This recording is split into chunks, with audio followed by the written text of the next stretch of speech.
everybody, to the Recovery Movie Meetups Vodcast, a series that looks into some of the cool people doing cool things in the recovery space. Today, my guest is Lisa Hall from Glory Girl Productions. She's got an amazing new book and several other projects and merchandise, and it's all designed to help people and families and kids who are significant others of people in recovery. So, Lisa, thank you and welcome to the show. Thank you so much for having me, Ted. It's an honor to be here, and I just so appreciate the work you're doing in the recovery space. So I'm a fan, you know this. Oh, well, I'm a fan as well. So, what got you into this space originally? Is this like lived experience or like family situation or just a desire to help?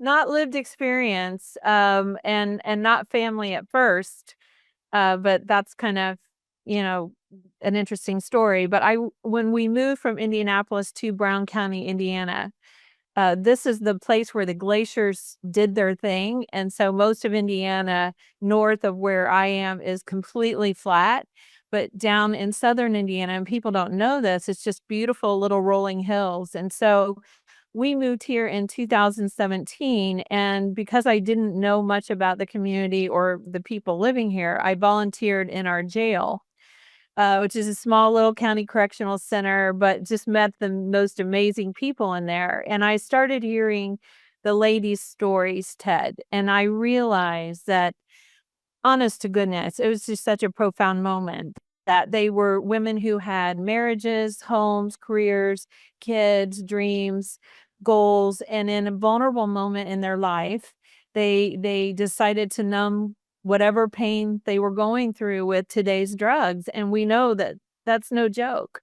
They can hook you very quickly with the addictive properties of fentanyl and which is predominantly heroin today, is mostly fentanyl, and fentanyl's in everything. And so I just thought, oh my gosh, we've got to do better. And I thought, in a moment of vulnerability in my own life, I could be sitting there in green and white stripes very easily. And I think anybody in recovery or is working with people in recovery realize that we're all one decision away.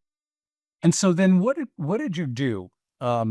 What was your first plan of action? You got involved locally and then I also want to segue to the book that you published. Yeah, so got involved locally and then started hearing the stories, and then the power of social media, I had a woman in Indianapolis who had read one of my posts about, how sick and addicted our underbelly really is here, and we look like a Hallmark community on the outside. We're very shiny. And it's full of just amazing, incredible artistic people, this community, but the underbelly was not in good shape. And so she saw that post and she said, "Do you wanna tell some stories?" And I said, "Sure, let's tell stories." Because film has a magical way of allowing you to step foot in another person's path, to breed empathy and compassion, and that's one of the things I love about the medium of film, is that it just is magical that way, and I thought we do need to tell these stories until we can reverse the trajectory of today's pandemic drug use and declining mental health. Mhm. And so, I said, "What do I need to do?" And she said, "Well, we gotta form a team." And I'm like, "Okay, let's form a team." And we did, and my director handed me a budget, and, it's so interesting because most of my life I've been raising money for something at some time, somewhere, for some reason. So I wasn't daunted by the budget, and I thought, "You know what? If we're supposed to tell these stories, then the provision will come." It took 2.5 years to fund our original film, which is an hour and 48-minute documentary that followed 4 stories throughout Brown County for 2.5 years. And that last bit of funding came right in the nick of time to allow us to finish right after the pandemic. So I had no street cred as a filmmaker, and when you don't have street cred, you gotta go get some laurels, so I did that, but really the intention of this first film was to get it inside of communities, gather as many people as we can, and really show the film and then have a conversation for impact. whether it's shedding light on the issue for folks in that community, whether we're breaking down walls of shame and stigma, whether we're debunking the silo mentality, which has got to continue to happen, and or showcasing recovery, because a lot of people just hear of the problem. They don't get to see the ones that do recover and go on to use their life in very prolific ways, and like you. And so that was very important to me, to end each of the films in hope, and that recovery is possible. And so we late 22 started in communities, and everywhere we went, Ted, we had an outcry for an educational film. Mhm. So we have another version of the Addicts Way educational, and it's for 6th grade through adult groups. And then equally as great as the outcry was for that, we had one for law enforcement. And I just launched that film, 3 12-minute segments, that was done in January. And so I've been really conferencing this summer to get that one spread far and wide. And today I'm invoicing Wyoming. I've got one going to Maryland. And so, I'm just so grateful. But it's a lot of work trying to get the films out there. I have this amazing toolbox, right? And how do we get it to communities? That's been the challenge. Of course. So The Addict's Wake, wonderful movie. I absolutely loved it. Very kind of a tearjerker. Get your box of Kleenexes ready. And that's also available on the Recovery Movie Meetups on demand platform for rental or purchase for anybody that's interested. I'll put the link in the description. And then, Lisa, then you, as if that wasn't enough, then you segued into, and this is interesting for us because we just launched the Family Recovery Program, which is an acknowledgement that that we're not just treating people, we're not just helping people with mental health and substance use disorders, but it affects an entire community and a family structure, a family system, and a family network, including children.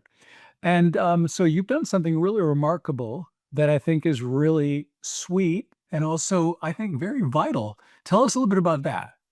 Well, the last tool in the toolbox is Avie's Hope. And this has been on my heart since we started filming in August of 2019. And I had met a young woman living in this county, and I heard her story, and I knew that I wanted to adopt her story loosely in some way to create this story that is so pervasive in our nation. And so I wrote Avie's Hope. Avie is an 8 or 9 year old little girl navigating active addiction in the home with mom. And I had 3 goals, just like I had 4 consistent goals with each of the films. I had 3 goals for Avie's Hope. And one, that Avie would have healthy coping strategies as she, looks through the lens of mom not well. And so she has Prince and Rizzo and all the other buddies. And when she's feeling such dread, she goes to them and they sing and they dance and they play in her head. And so she's so thankful for her ponies because they really make her happy and bring her joy. The second goal was that we want all young people to have a trusted adult in their life that they can confide in. And so Avie, in this case, spends a lot of time with her Nana, but she also likes to share with her teacher. And that is just so critical. And then third and most important to me, Ted, I mean, they're all important goals, but I want Avie to know that at 8 or 9, you can start using your voice to command your life for change. And if you don't like watching what's going on in your home, then make that determination to change and not carry on that generational use. Generational use is about as pervasive as it could be in this nation. And so we've got to break that cycle. And I believe that the change in this pandemic of drug use that we're experiencing today is going to happen with all those littles sitting in the seats. So I wanted them to know we see them, that they're seen and that their pain is real, but they're not alone. And so just like the films, to date, Avie's Hope has been a conversation starter for families, for parents, for grandparents, and it's been so fun. to hear how it has helped people just have those hard conversations. That's just awesome. I think that is just awesome, and it totally, aligns with what we see, which is that, imagery and sound and stories, that people can identify with are really, really, really helpful and vital. I'm assuming that people can find your book on, Kindle or Amazon? Yeah, it's a few places. But before I tell you that, I did want to give a shout out to Lisa Illig, and Lisa was my illustrator, and it took me a year to find her. And I want to tell you something. I knew that when I saw her first sample illustration, she got it. This is not unicorns and cupcakes. And therefore, the illustrations couldn't be unicorns and cupcakes. And see, we see mom there, a little bit asleep in the curtains, and she can't wake her.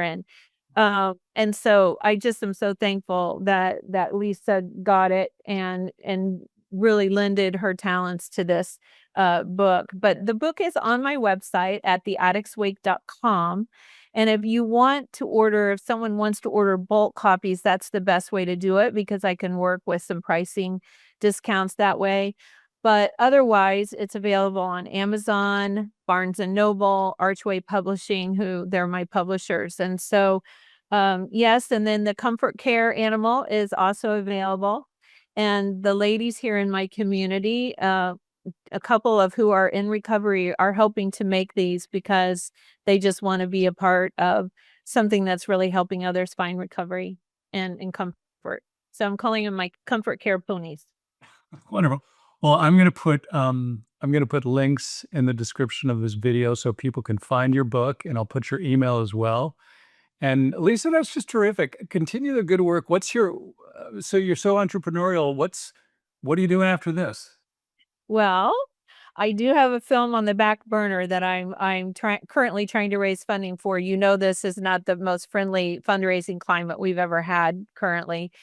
So it's taking me a little longer, but I've learned to trust the processes. But we're going to look at the mental health and wellness of our first responders and our veterans and why suicide has become the option for so many. And again, it's just senseless to me. And my own son came out of the Marine Corps in 2020 and has lost 10 men that he served with to suicide in roughly 5 years. And I'm not okay with that, Ted. And so my working title is Scars and Stripes, and I'm not sure we're going to be able to hang on to that because a couple other brilliant people had that title already. But that's our working title, but it'll be something similar. And I hope to have some funding in place by the end of this year so we can get that made and get it out to communities again to help our veterans and our first responders.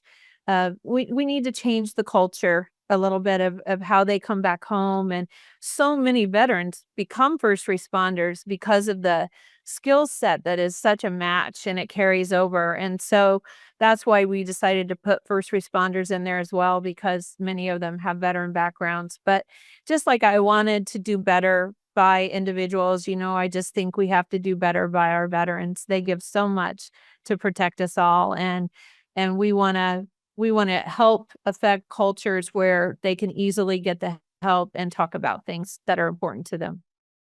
That's Lisa, next. Lisa Hall, Glory Girl Productions, a one-woman dynamo of creativity, grace, and help, and contributing to her communities on a worldwide basis. The book is available worldwide. The film is available worldwide, and I'm sure your movie is going to be available worldwide. Keep up the great work, Lisa. Congratulations on everything that you're doing.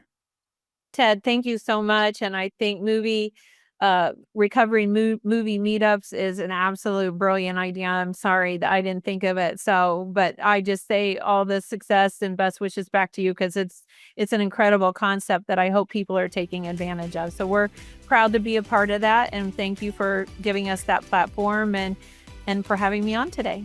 Absolutely. All right. We'll talk soon. And for all of you that joined us on our Recovery Movie Meetups Vodcast, thank you for joining, and we'll see you on the next one. Thanks.